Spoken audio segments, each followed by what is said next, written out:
reason it didn't. For that reason, it didn't work out for them, because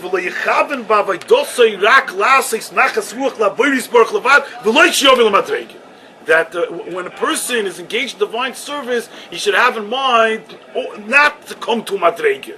He should have in mind not to come to madrege, but only last nachas ruach liyotzei. That means that again, over here it's kind of acute psychological testing. That there's a certain critique even of spiritual striving. A person wants, he's engaged in divine service. He's engaged in religious activity. He wants to come to a higher spiritual level.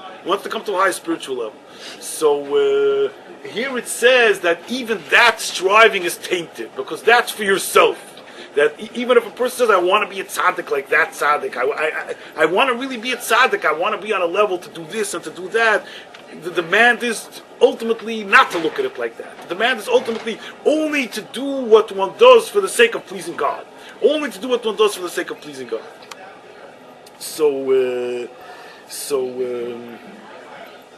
Only to do what one does for the sake of pleasing God. So, of course, this also becomes associated with not being ba'atzvis and not getting discouraged and being able to continue with one's divine service, because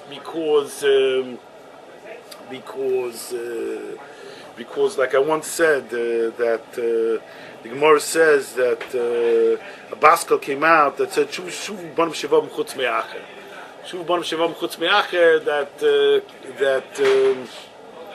that all those who have rebelled, let them return, except Acher, except Elisha ben Avuya. Elisha ben Avuya, who rebelled in the way that he did, he has no hope anymore. He has no chelik l'olam haba. He's finished. He has lost his share in the world to come. So people said that he went out. So he said, the Gemara says that he said, Elisha ben Avuya said, look, I have no hope for the world to come. I have no hope for Elam Haba. That's what they're informing me from heaven.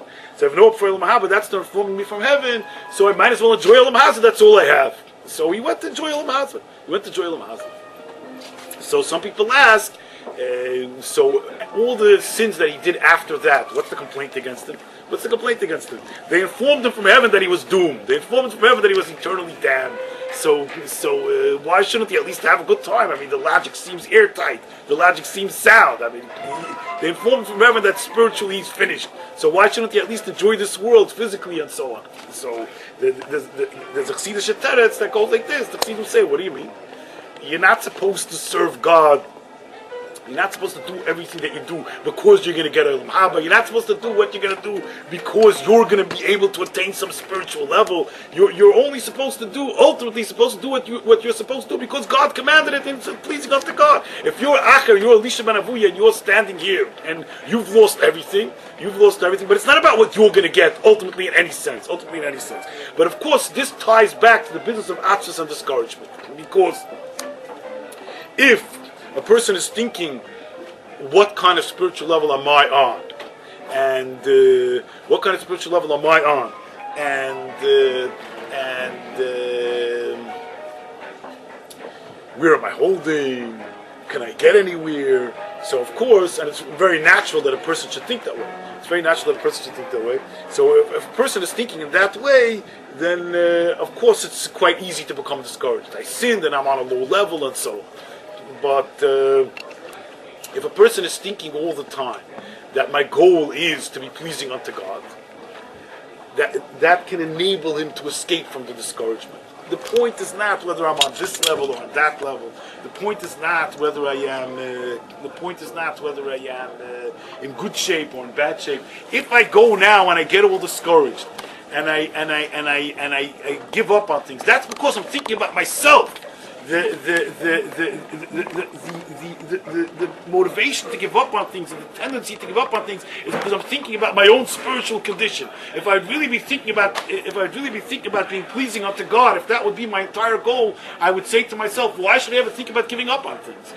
Will God be pleased if I give up on things? Will God be pleased if I get all worried about the sin? Will God be pleased if I get so concerned about my own spiritual condition that I can't keep up my service? Or is it not rather the case that it would be pleasing unto God that I jump to the next mitzvah, even if I'm worthless, like they say I heard from my friends that It's all right. that Baal Shem Tov, they say from Baal Shem Tov that a Yidaf can gain bira miktel igre rume and einreg. That 9 sekunde may be bira miktel igre rume. That Jew needs to be able to go from the deepest pit to the highest height in one moment. In one moment. And that means that even if one is in a state of great discouragement, and one knows that one has in fact sinned terribly, but the thought should come to one that it's all about the divine service. It's all about being pleasing unto God. It's not about how many checks am I getting. It's not about when I look in the mirror, can I really respect myself. Ultimately, it's about divine service. So if I get very much into the thought that I am not in a good place, if I get very much into the thought that I am not what I should be, in what way will that lead to anything that's pleasing unto God? Isn't it better that I should just be encouraged and jump to the next mitzvah? Go high, rejoice in God, jump to the next mitzvah. We spoke about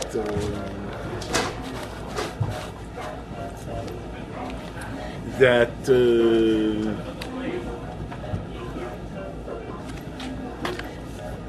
we spoke about the Inyan that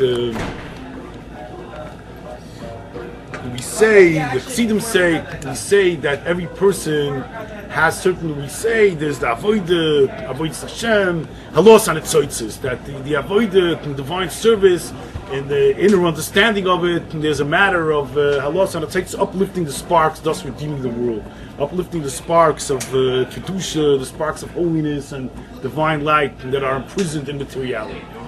So we spoke earlier that sometimes there is that the Chassidim taught that all these sparks there are also sparks that are connected to given individuals. Every individual has his own cherish and the Shem, the source of his soul, the root of his soul, and different sparks scattered in the world are connected to the root of this one's soul or that one's soul. So that there are certain repairs, tikkunim, which can be made in the world, which can only be made by you, which can only be made by you, which can only be made by you. Everyone has their own individual avodah. Everyone has their own individual avodah. That means, so to speak, almost everyone has their own Torah. Everyone has their own individual avodah, and everyone has their own thing that they need to do. Each individual has his own thing that he needs to do, because each individual has in the world netzotzes, sparks which are assigned to him, and specific activities in which he must perform, in which he must engage in order to do his part in uplifting the world, and only he has the spiritual capacity to do that. Now, individual avodah, that's the kiddush of individual avodah. Something that what this individual has to do is not what that individual has to do, and so on. And we spoke earlier that interestingly it could be like, according to the Ishbitzer, that it could get all quite complicated and interesting, because complicated and interesting because it could be that Pinchas' avodah was to kill Zimri, but Zimri's avodah was to be with Kozmi, and they were both right because each one has his own individual avodah, and it doesn't all need to agree one with the other, and so on. So I happen to see that I was wondering if they bring such a thing, that before the Chassidim such a thing as individual avodah. So I saw be'emes that in Evan Shleimer from the Gra he brings such a thing, and the Gra says that he talks about it very openly. And he says that at the time of Nevi'im and in early Yadaitis, they had such a thing that a person could find out through the Navi his Shodesh HaNeshama, and in that way he could know what his individual avodah was. But today there's no Nevuah, and all he has is Shulchan Aruch. Today there's no Nevuah, and all he has is Shulchan Aruch. So the Gra relates to it specifically that he knew about this thing, and he was aware that. The Gra was aware that there's such a thing as individual avodah, and saying that some things are shaykh only